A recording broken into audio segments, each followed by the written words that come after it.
Hello, and welcome to A Head Full of Tales. Now today's story is called The Turnip. There was once two brothers who'd come back from a terrible war. Soldiers they were, and it was time to retire.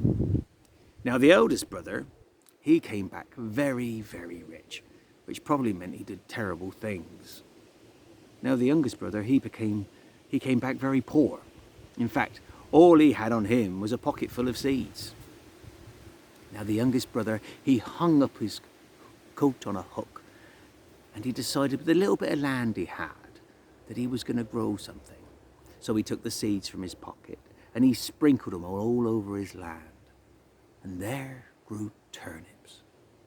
Now at the bottom of his garden, there was just one turnip that was so big. It was ginormous. It grew and grew and grew and grew when it was taller than a man and wider than a cow. Wow, thought the young man, that is a big turnip. You, my lovely, I'm going to call my princess. And he did. Now, the young brother thought, the king would like this. So, he got a cart, and he took his princess, and he put him on the back of the cart, and he rode that turnip to the palace. Your Highness. Yes? I have a present for you. Oh, really? Yes, I've got a turnip. Oh, a turnip. Oh, a turnip. I've never seen a turnip so big. No, I call her my princess. It's the biggest turnip in the world. Oh, really? Said the king. And it's for me? Oh, yes, if you'd be gracious enough to receive it. Oh, of course I would. Now, how could I repay you for such a rare thing? The biggest in the world. Can you imagine that? I know. Here's some gold. Wait a minute. Here's a title. And here's some deeds to a bit more land. Oh, thank you, Your Highness, thought the young man, and left the palace quite rich and wealthy. Now, when the two brothers were then talking over dinner, the rich brother thought, how did he get all this with just a turnip? And he thought, what would happen if I was to take all my gold and riches and I was to give that to the king? How would he reward me, thought the eldest brother. So he did. He got himself a cart and he filled it with gold and jewels and diamonds. And he took it to the king, straight to the palace. When the king saw it, oh, wow. Oh, how lovely. All this for me? Oh, that's very kind of you. Not a problem, Your Highness, said the eldest brother. But I don't know what I can give such a rich man. What can I give you that's rare? And the brother was thinking, oh, what's rare? Something that's unique. Something that's worth its weight in gold. Thought the king. The brother was, what am I going to get? I'm going to be so rich, he thought. I know, said the king. You can have this.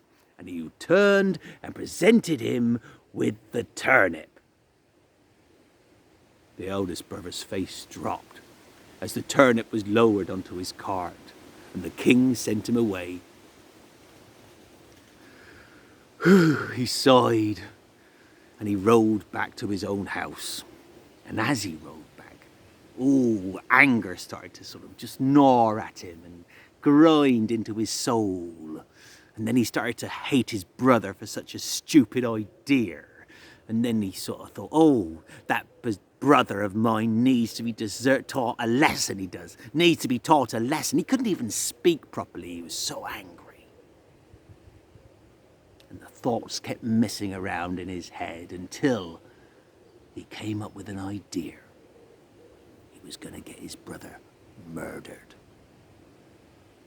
The next day, he spoke to two men that did nasty things for a good amount of pay, and he paid them well.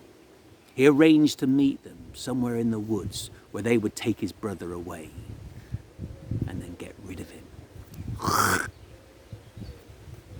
Now, the brother, the following day after that, went to see his young brother and said, Brother, Yes, bro. He said, brother, I've got some gold I've hidden away, and I need some help digging it up. Brother, what's brothers are for? I can do that for you, said the young brother with a smile and all the love for his older brother. So the older brother took him into the woods, and there were the two murderous fellows waiting. And when they saw the two brothers, they jumped out.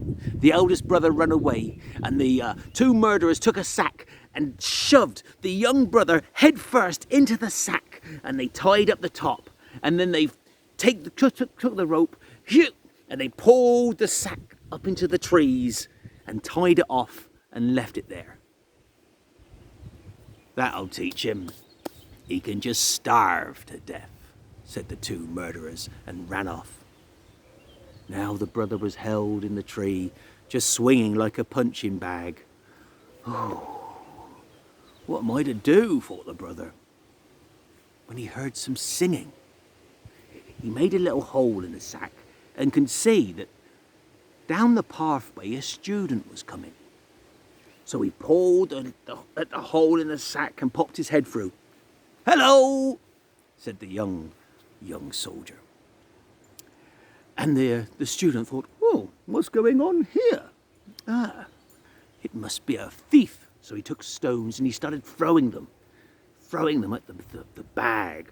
"Oh dear, what are you doing, you naughty fellow? What have you done?" "Excuse me," he said. "This is the sack of knowledge." "What?" said the student. "The sack of knowledge? Really?" "Yes, I'm learning, aren't I?" said the young man. "I know everything that's going to go on in the world in this wonderful sack of knowledge." "Really, is that true?" said the student. "Yeah, you let me down and you can get in the sack." "Oh," thought the student, "I'd like to know everything in the sack of knowledge." So the student untied the rope and lowered the sack down, opened it up, let the young man out, and then got in. And the young man sort of tied the rope, pulled it, and pulled up the sack and left the student there, got in his horse, and he rode back to his house. When he got to his house, there was the elder brother, full of tears streaming down his cheeks.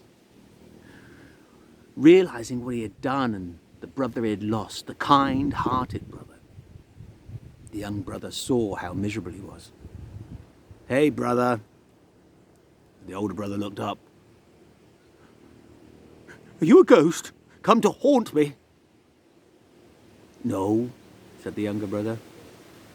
"It's me." The older brother got down on his knees and said, "Please forgive me, please forgive me." "I'll forgive you." But he never trusted him again. Now that story is told from generation to generation about the two brothers. And from that day on, everybody in the family looked after everybody else. Oh, they did let the student down in the end after they taught him a lesson. Have a wonderful day and enjoy the rest of your day. Bye-bye.